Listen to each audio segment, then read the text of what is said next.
Now that we have our Play-Doh made, we thought we would show you some literacy and numeracy activities that you could do with the Play-Doh.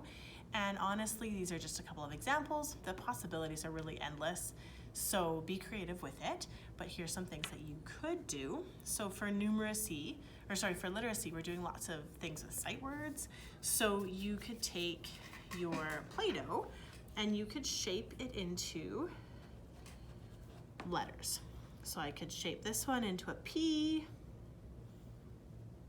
I can grab a little bit more.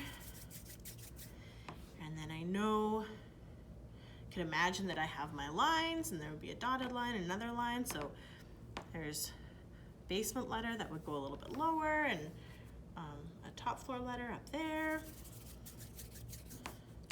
So I can shape it.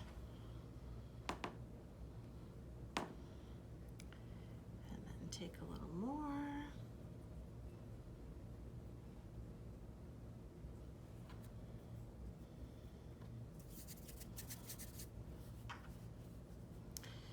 So you're kind of getting the idea. I guess I'm making this word facing me and not facing you. That's okay. You can do a switcheroo at the end. There we go. So I've made the word play. So I've used the Play-Doh, stretched it into like little worm shapes, and then have written out the word. Another way I could do it is by making a Play-Doh pancake, which is good heavy work activity, pushing that down, making a pancake, and then using my finger or a toothpick or something, then I can push in the letters. So there'd be a P, L, A. I didn't quite leave myself enough room. Y. Nice. Kind of like that. So there's a couple of literacy activities. If you just wanted to do it with letters, you could do it with just letters and then talk about the sounds that those letters are making. Maybe with some of the word family words that we're making, you could create those word family words with the Play-Doh. So there's a couple of literacy activities. For numeracy, there's lots that you can do. Obviously, you can use the Play-Doh, make little shapes to represent numbers. So there's 1, 2,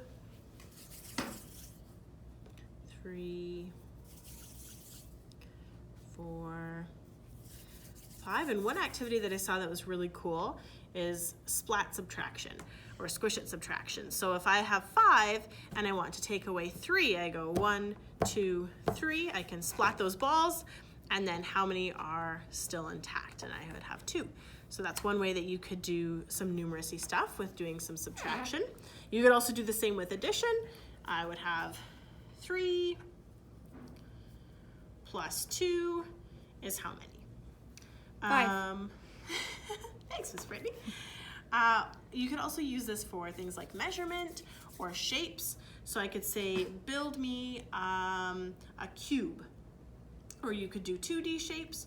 So using the Play-Doh, you can make, there's a little 3-dimensional cube.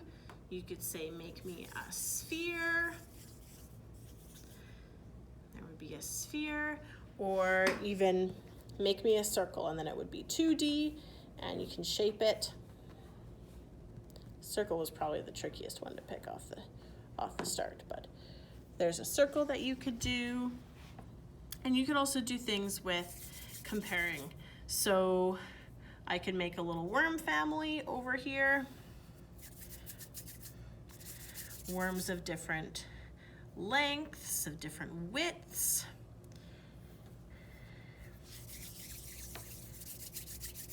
And then I can do some comparing. So what's the longest worm that I have? Which worm is the shortest worm? How many of these short worms are in this longer worm? So now I may be doing a little bit of measurement. He comes to there. And I could say, oh, it takes about 2 of these short worms to make this long worm. So there's lots of different ideas. The possibilities honestly are endless.